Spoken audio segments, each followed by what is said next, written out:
시청자와 함께하는 시민데스크. 속칭 노란 봉투법으로 불리는 노동조합 및 노동관계 조정법 개정안을 두고 여야의 강대강 대치가 이어지고 있습니다.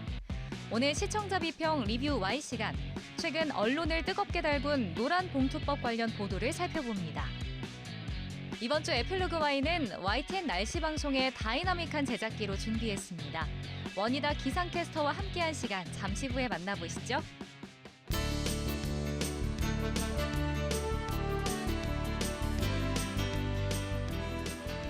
시청자 여러분 안녕하십니까, 정주영입니다. 주위에 독감으로 고생하는 분들 많이 보셨을 겁니다. 최근 인플루엔자인 독감 유행이 계속되고 있는데요. 특히 확산 속도가 지난해보다 가파르다고 하니까 감염 예방에 더 주의하셔야겠습니다. 질병청은 마스크 착용 등 예방 수칙 준수와 독감 예방 접종 동참을 당부하고 있습니다. 자칫 여러 감염병이 중복될 경우엔 중증으로 번질 수 있다고 합니다. 참고하시고 더 신경 쓰시면 좋겠습니다.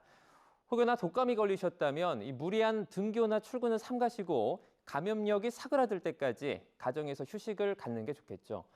나뿐만 아니라 모두를 위해서라도 독감 예방법 꼭 지켜주시길 바라겠습니다. 그러면 이번 주 시민데스크 시청자 비평 리뷰 Y로 시작합니다.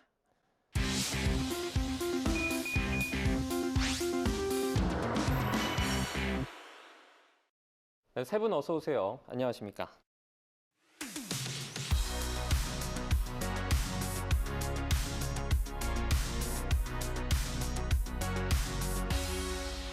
시청자 비평 리뷰 Y 시작해 보겠습니다. 먼저 김지연 시청자 평가원이 가져오신 오늘의 주제부터 들어봅니다.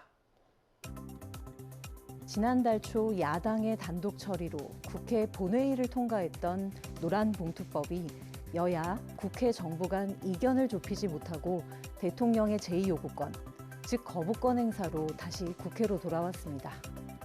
하청기업 노동자에 대한 원청기업의 책임 강화, 파업 노동자에 대해 사측의 손해배상 청구와 가압류 제한을 골자로 노조법 2, 3조를 개정해야 한다는 것이 노란봉투법의 취지였는데요. 노동계와 야당의 반발이 큰 만큼 한동안 뜨거운 논쟁거리가 될 것 같습니다. 오늘 리뷰와이에서는 본 사안을 YTN이 어떻게 다루고 있는지 살펴보겠습니다. 네, 먼저 앞서 말씀드리긴 했지만 노란봉투법이 뭔지 자세한 설명이 필요할 것 같아요. 평가원님, 관련 보도는 어땠습니까? 네, YTN은 노란봉투법이 무엇인지 앵커 리포트 그리고 팩트체크 보도 등을 통해서 자세히 짚어주고 있는데요. 오늘 상정 노란봉투법, 방송3법 어떤 내용, 앵커 리포트 보도를 보면요. 노란봉투법의 국회 본회의 가결 직전에 이제 이 보도가 있었는데 그 시점에 노란봉투법이 과연 무엇인지 시청자의 이해를 돕고 있습니다.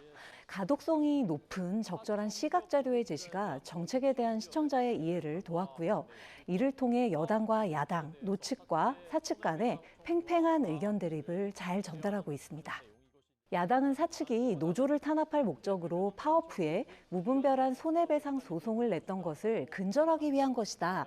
이런 주장을 하고 있지만 여당은 불법 파업이 만연하고 산업 현장이 무법천지가 될 것이다. 주장하고 있다. 이런 이제 부분을 전한 이 본 보도는 시청자의 눈높이를 고려한 해설자로서의 기능을 담당하고 있습니다. 네, 이제 양쪽의 의견만 들어본다면 둘 다 합리적인 부분이 있거든요. 그래서 실제 사례가 어떤지 등이 사실 중요할 것 같은데 말씀해주신 여야의 팽팽한 의견 대립이 지금은 어떻게 진행이 되고 있는지 박사님, 관련 보도 어땠습니까? 네, 그렇습니다. 지난 11월 12일 야 입법 독주 윤 거부권 재연퇴나 또 무색해진 협치 악수 보도에서는요. 국민의힘 의원이 없는 본회의장에서 이 노란봉투법과 방송 3법이 15분 만에 만장일치로 통과된 상황부터 또 대통령이 거부권을 낼 것이라는 예측까지 짚어주었습니다. 이 노란봉투법에 대해 입법 과정 내내 부정적인 기류가 뚜렷했다라고 전했고요. 대통령의 제2요구권, 즉 거부권을 행사할 전망이 이번에도 우세하다고 전한 보도가 있었습니다.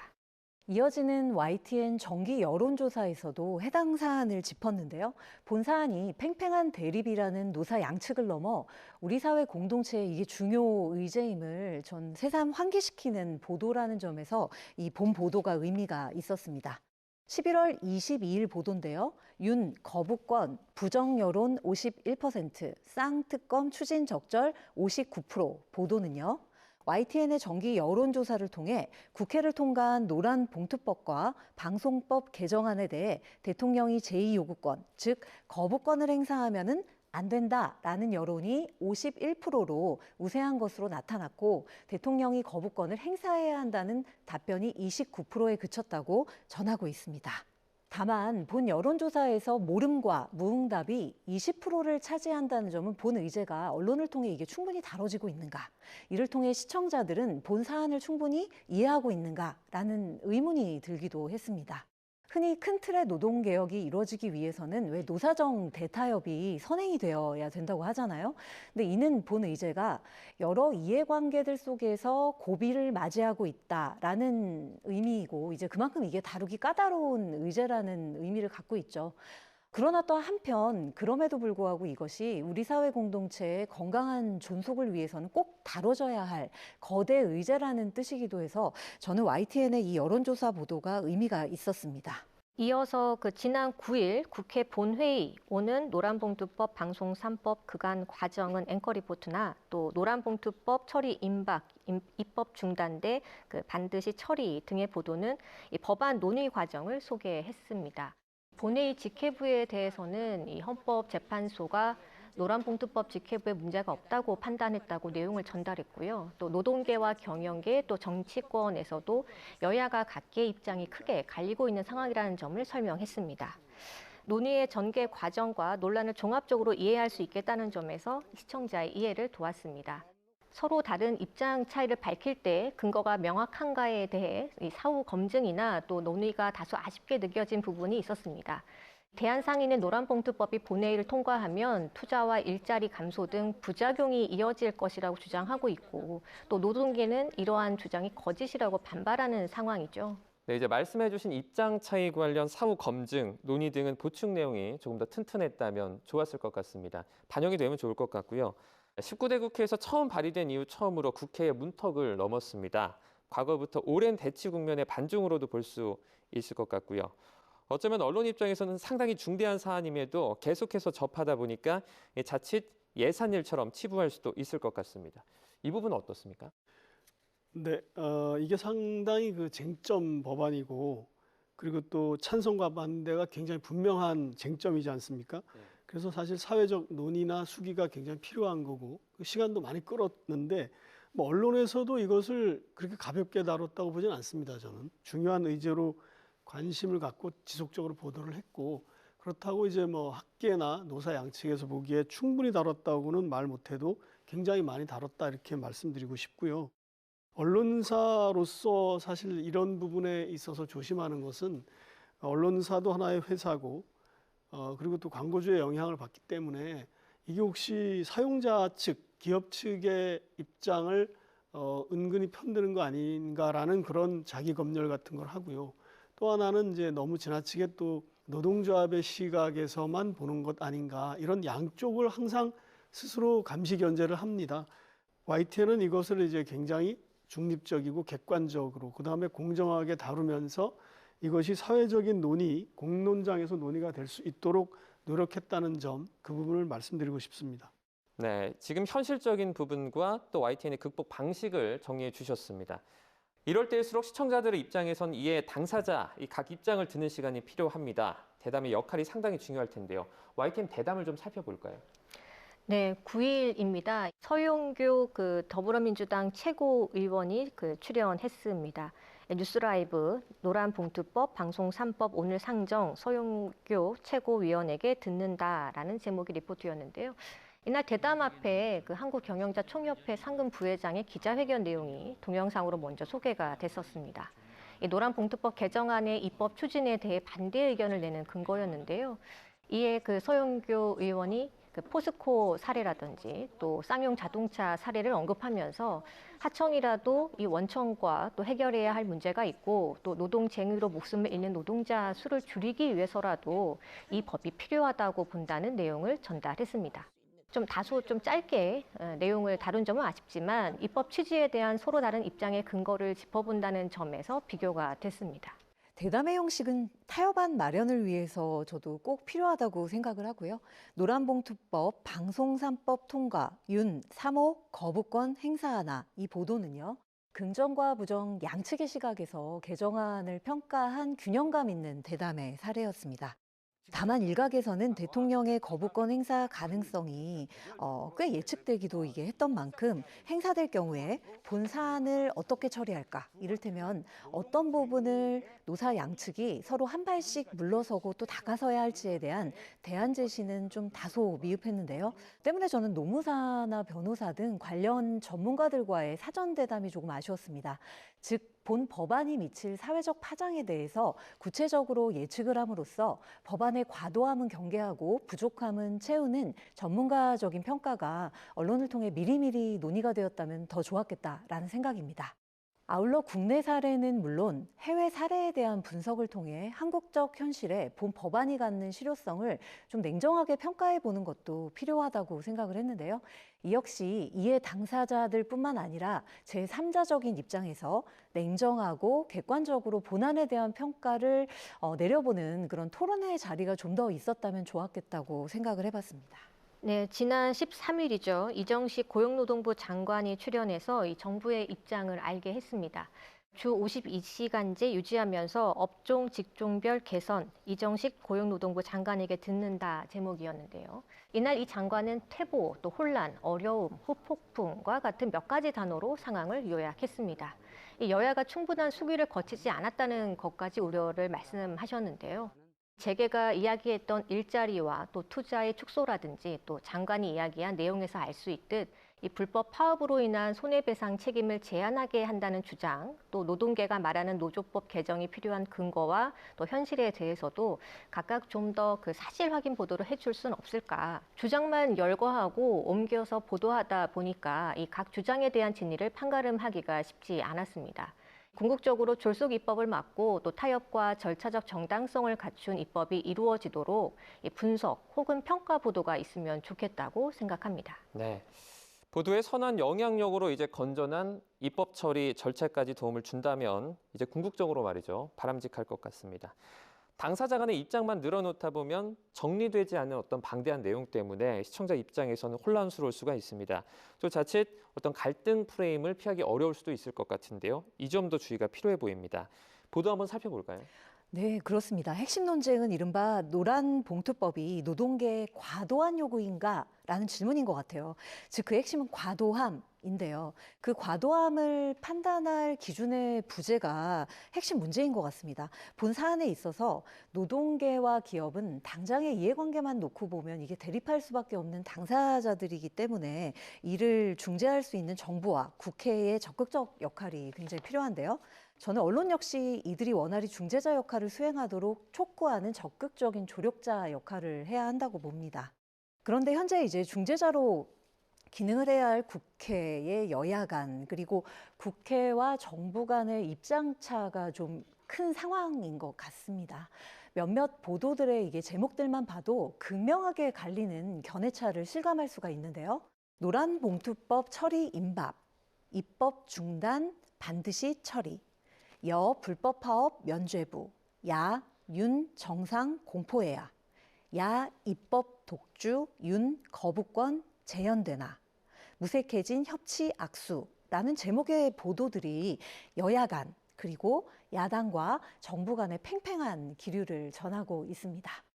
노사 문제처럼 양측의 이해가 이렇게 극명하게 갈리는 사안의 경우 언론 보도는 갈등을 보도하는 것에 아무래도 초점을 두게 되는, 즉 갈등적인 프레임에 갇히기가 쉬운데요. 이 부분에 과도하게 집중하는 보도 형태는 사실 좀 경계해야 될 부분이기도 합니다. 네, 11월 11일 양대 노총 수만 명 도심 직결 노란봉투법 촉구 보도를 살펴봤습니다.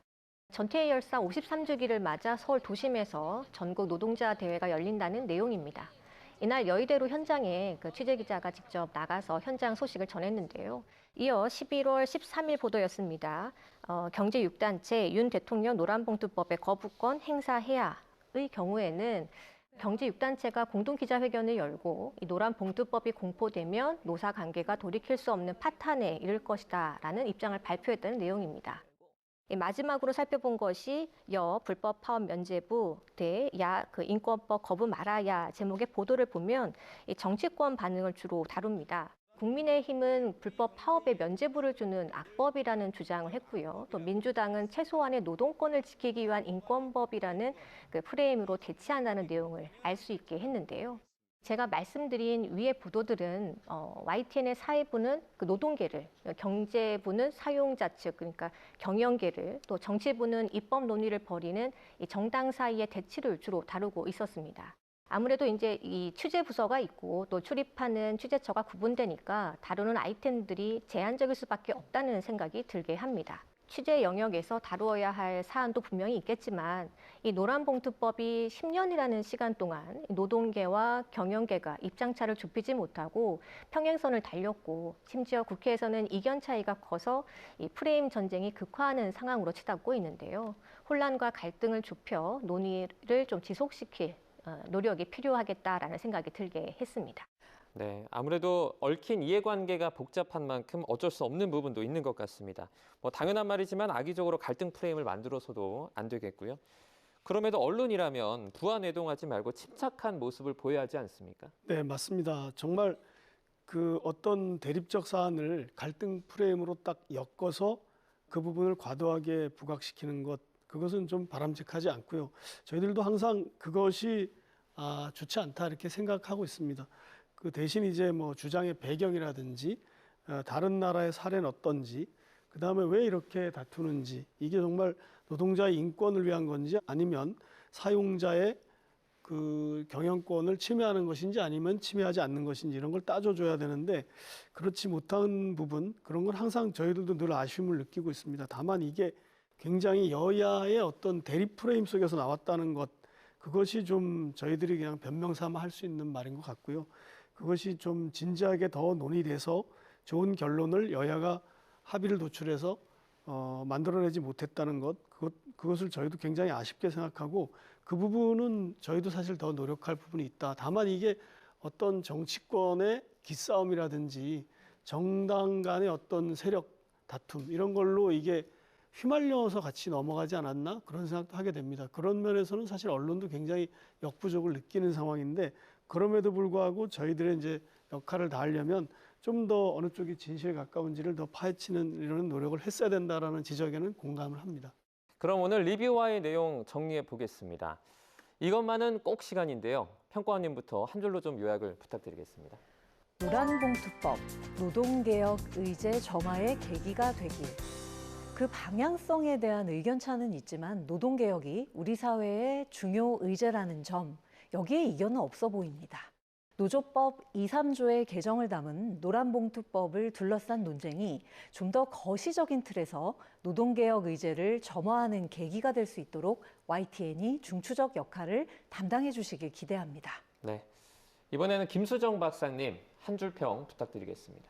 과도한 기대도 또 과장된 공포도 경계해야. 이 노란봉투법에 대한 과도한 기대도 또 과장된 공포도 경계가 필요해 보입니다. 중요한 것은 노사가 대화와 협상으로 문제 해결을 해가야 갈등과 대립을 줄일 수 있다는 점입니다. YTN은 절충안을 찾아 나서기 위해 공통으로 인정할 수 있는 최소 범위를 제안해 나가려는 적극적인 모습을 보여주었으면 합니다. 적어도 각자의 주장을 키우는 그 확성기 노릇에만 충실해서는 안 된다는 점을 강조드리고 싶습니다. 오늘 리뷰와의 순서는 여기서 마치도록 하겠습니다. 세 분 오늘 말씀 잘 들었습니다. 고맙습니다.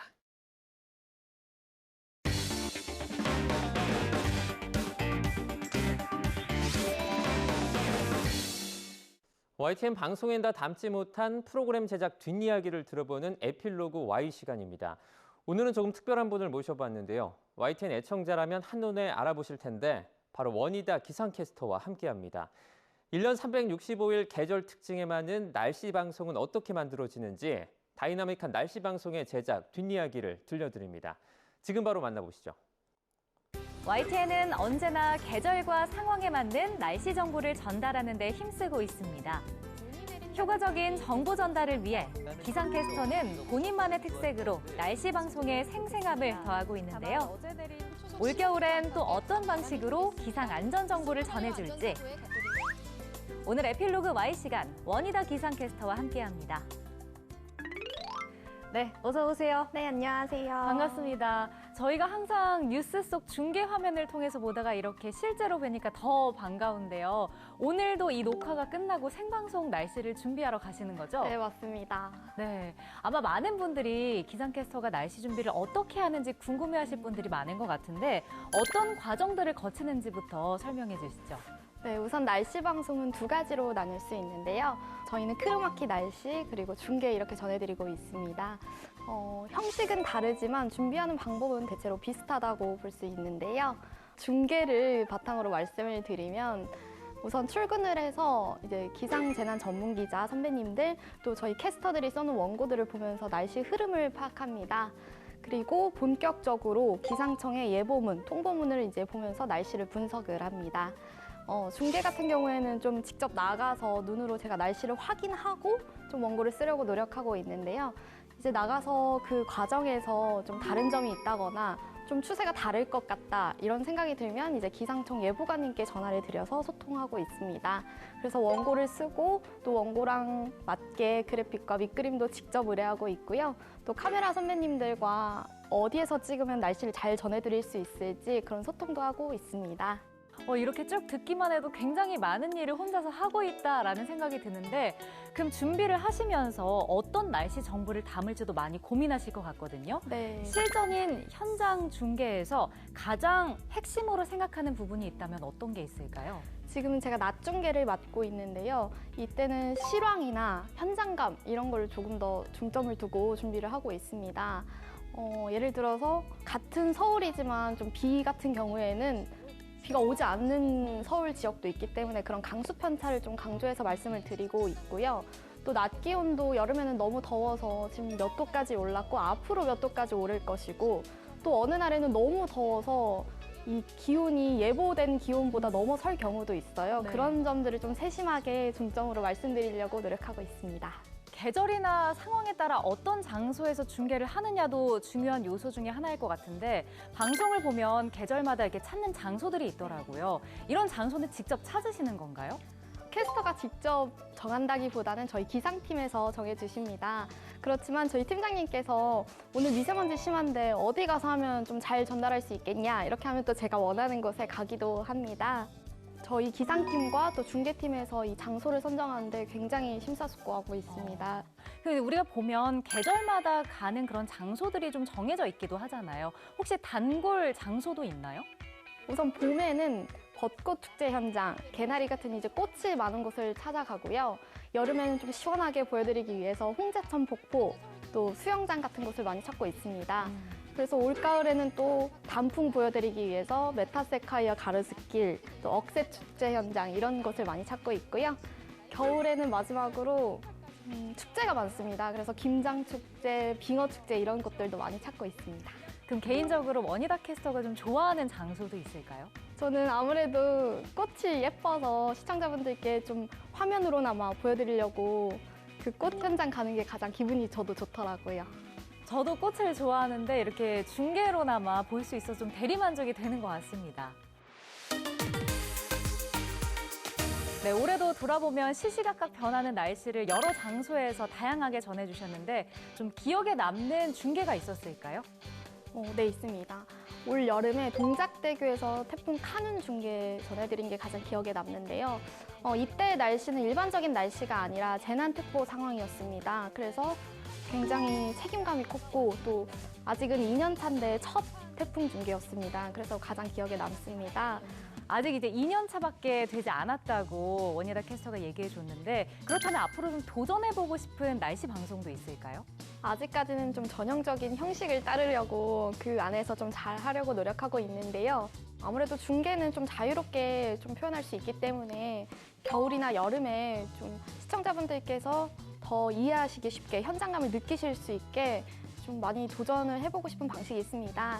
예를 들면 저희 선배님들 같은 경우에는 겨울에 얼마나 추운지 보여드리려고 물을 부어놓은 라면이 그대로 얼어버렸다. 또 물을 묻혀놓은 티셔츠가 그대로 얼어버렸다. 이렇게 보여드리는 게 굉장히 신선하더라고요. 그래서 저도 여름에 얼마나 더운지 겨울에 추운지 보여드리기 위해 좀 창의적이고 신선한 방법을 많이 고민해보도록 하겠습니다. 사실 아직까지 2년 차기 때문에 더 많은 곳을 가보진 못했을 것 같거든요. 그럼 올겨울에 꼭 가보고 싶은 장소도 있을까요? 아직까지 해넘이 해돋이 중계를 해보지 못했습니다. 그래서 이제 새해 맞이하면서 시청자분들과 함께하면 좀 뜻깊을 것 같고 또 좋은 기운도 나눌 수 있을 것 같아서 해넘이 해돋이 중계 함께 해보고 싶습니다. 올해는 해돋이 꼭 방송을 할 수 네. 있기를 저도 응원을 하고 팀장님께서 있겠습니다. 시키실 것 같습니다, 왠지. 그럼 올해는 볼 수 있을 것으로 좀 네. 기대를 해보고요. 우리 YTN이 24시간 생방송을 하는 채널 특성상 날씨 정보 전하고 각각 개성을 살린 기상캐스터들의 방송도 볼 수 있는데 원희다 캐스터의 좀 나만의 차별점 꼽아볼 수 있을까요? 네, 우선 방송마다 시간대가 다른데 좀 특징이 다릅니다. 그래서 출근길 날씨 같은 경우에는 좀 기분 좋게 하루를 시작하시라고 좀 상쾌하게 전해드리려고 노력하고 있고요.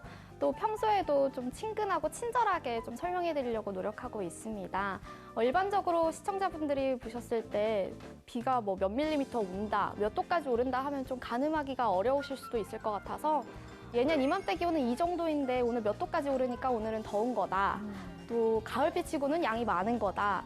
오늘 미세먼지가 고농도 수준은 아니지만 그래도 호흡기 질환자라면 주의하셔야 된다. 이런 식으로 좀 세심하게 풀어서 설명드리려고 노력하고 있습니다. 네. 실내에서 하는 생방송도 사실 긴장이 되는 건 당연하지만 야외에서 진행을 할 때는 예기치 못한 상황들도 많이 있을 때가 있잖아요. 네. 혹시 기억에 남는 에피소드들도 있을까요? 사고까지는 아니지만 그래도 당황스럽고 아찔했던 순간들이 캐스터들마다 다 있을 겁니다. 저 같은 경우에는 작년 겨울에 새벽 중계를 나갔는데 날씨가 너무 추워서 그 인터컴으로 꽂고 있던 에어팟이 꺼져버렸습니다. 그래서 너무 당황을 했는데 또 하필 앵커 멘트가 있는 그런 방송이었습니다. 네. 그래서 가슴이 철렁했는데 이 정도면 앵커 선배님께서 말씀을 하셨겠지 하고 저도 대답을 했는데 다행히도 그게 타이밍이 맞아서 잘 넘겼던 그 순간이 있습니다. 지금도 아찔합니다. 이게 순간순간 보면 앵커와 이렇게 티키타카식으로 주고받을 때가 있잖아요. 네. 그럼 이럴 때는 어떻게 해야 돼요? 또 이제 가늠을 하고 제가 예상을 하고 한다든지 아니면 앞에 카메라 선배님께서 가끔 도와주실 때도 있습니다. 제가 이렇게 무언의 손짓을 제스처를 하면 선배님께서 뭔가 문제가 있구나 하고 이렇게 좀 도와주시기도 합니다. 그럼 같이 나가는 분들하고 팀워크가 네. 좀 좋아야겠네요. 맞습니다. 갈수록 이제 날씨가 좀 기상이변이 잦고 그러다 보니까 기상캐스터들이 생활 안전을 책임지고 또 그 역할도 강화하고 있다라는 생각이 들거든요. 혹시 이런 걸 실감한 적도 있을까요? 올 여름 같은 경우에는 장마 때 이제 남부지방에 호우가 집중됐고 극한호우 시스템도 있었고 또 태풍 카눈도 있었습니다. 이런 상황에서 저희가 신속하고 정확하게 정보 전달해드릴 때 좀 피해를 최소화할 수 있고 막을 수 있기 때문에 저희들의 역할이 중요하다고 생각이 들었고 그래서 더 사명감을 가지고 책임감 있게 임하는 것 같습니다. 이렇게 좀 역할이 강화되면은 우리 원희다 캐스터도 이렇게 좀 준비하고 공부해야 되는 게 많을 것 네, 같아요. 맞습니다. 아직 2년 차라서 부족한 점이 많은데요. 그래서 선배님들 원고나 방송도 많이 모니터링하고 있고요. 또 기상청 예보관님들하고도 소통하고 있고 무엇보다도 저희 YTN은 이제 저희 기상팀에 재난 전문 기자님들이 계시기 때문에 좀 가까이에서 어려운 점 여쭤보면 바로 대답을 들을 수 있고 해서 좋은 환경이라고 생각합니다. 네. 올겨울은 이 시작부터 11월에 기온이 역대 최고치를 달성하는 이상 기온을 보이기도 했었거든요. 올겨울 이 날씨 전망 어떨까요? 네, 올겨울은 또 얼마나 추울지 많은 분들이 궁금해하실 텐데요. 우선 엘니뇨 현상 때문에 예년보다는 조금 덜 추울 것이다 이렇게 전망하고 있습니다. 그래도 시기가 겨울인 만큼 한두 차례는 짧게 북극 한파가 기승을 부릴 것이다 이렇게 전망하고 있는데요. 보통 북극 한파가 보름 이상 지속되면 진짜 저희가 너무 춥다 이런 느낌인데 그렇게까지는 아니지만 그래도 겨울인 만큼 짧게 한두 번씩은 북극 한파가 찾아올 것이다 이렇게 전망하고 있습니다. 그래서 앞으로도 저희 YTN과 함께 최신 기상 정보 확인해 주시면 좋을 것 같습니다. 네. 그럼 마지막으로 우리 YTN 시청자분들이 원희다 캐스터의 날씨 방송 어떻게 봤으면 좋겠는지도 얘기해 주시죠. 조금 어려운 질문이긴 한데요. 좀 보기도 편하고 듣기도 편한 그렇게 저를 편하게 생각해 주셨으면 좋겠습니다. 아무래도 날씨는 매일매일 보는 그런 중요한 요소이기 때문에 좀 오래 보고 질리지 않도록 이렇게 느끼시는 게 중요할 것 같아서 좀 부담 없이 저를 편하게 봐주셨으면 좋겠습니다. 앞으로도 부담 없이 친구처럼 따뜻한 그런 날씨 방송 전해주시길 저도 응원하겠습니다. 오늘 함께 해주셔서 고맙습니다. 감사합니다.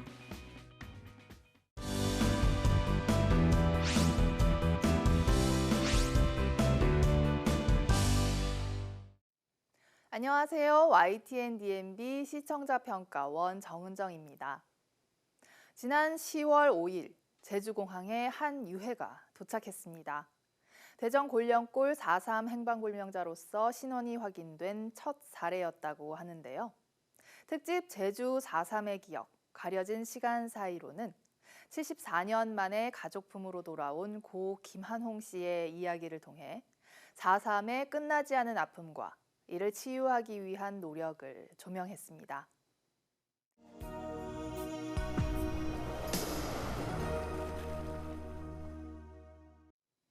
유해를 맞이한 고령의 며느리 백여옥 씨의 인터뷰와 당시 화면으로 재구성된 고 김한홍 씨 가족의 사연은 제주 4.3의 비극을 압축해 놓은 듯했습니다.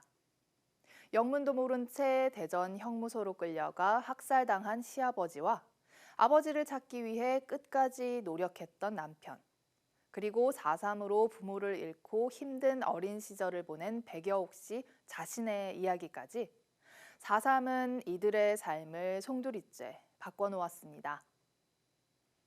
유해 송환 과정을 본격적으로 다루기 전에 제주 4.3의 도화선이 된 3.1 발포 사건을 요약한 애니메이션 자료와 4.3 유적지를 담은 화면을 통해 제주 4.3을 간략히 소개했습니다. 제주 4.3에 대한 배경 지식이 부족한 사람들도 74년 만에 유해 송환이 가지는 의미를 파악할 수 있도록 돕기에 적절했습니다. 고 김한홍 씨 유해를 찾을 수 있었던 과정은 제주 4.3 희생자 행방불명인 유족협의회 양상홍 회장을 통해 들을 수 있었는데요. 고 김한홍 씨를 비롯해 제주도를 떠나 육지 형무소로 보내진 인원이 무려 4,092명이라고 하니 유족들이 겪은 고통의 세월을 감히 가늠할 수조차 없습니다. 고 김한홍 씨는 대전 골령골에서 학살당했다고 하는데요. 골령골 학살터와 그곳에서 학살당한 사람들의 수많은 유해는 참혹했던 사건을 그대로 보여주고 있었습니다. 그중에서 4.3 희생자의 유해를 찾을 수 있었던 것이 어찌 보면 기적 같은 일일 수도 있겠다는 생각이 들었습니다. 4.3 희생자들의 신원을 밝히기 위한 노력은 지금도 계속되고 있었는데요. 제주 4.3 평화재단 관계자의 인터뷰는 희생자들을 가족품으로 돌려주기 위해 유해 발굴과 DNA 감식을 계속해 나가겠다는 의지를 엿볼 수 있었습니다. 제주 4.3 관련 여러 부처 관계자들 인터뷰 또한 4.3 희생자들의 이름을 찾아주고 명예를 회복시키기 위한 노력이 계속해서 이어질 것이라는 점을 밝히고 있었습니다. 전체적으로 4.3 유족과 여러 관계자 인터뷰를 중심으로 이를 뒷받침하는 역사 자료들이 촘촘하게 배치돼 있어 짧은 시간 안에 많은 정보를 얻을 수 있었습니다. 특집 제주 4.3의 기억 가려진 시간 사이로는 대전 골령골에서 신원이 확인된 4.3 행방불명자 유해의 첫 송환 과정을 담아냈습니다. 억울하게 희생된 이들의 이름을 되찾는 것은 우리가 비극을 기억하고 다시는 되풀이하지 않으려는 의지와도 같다는 생각이 드는데요. 그 과정을 기록하고 알리는 것 또한 방송의 중요한 몫임을 느끼게 했습니다.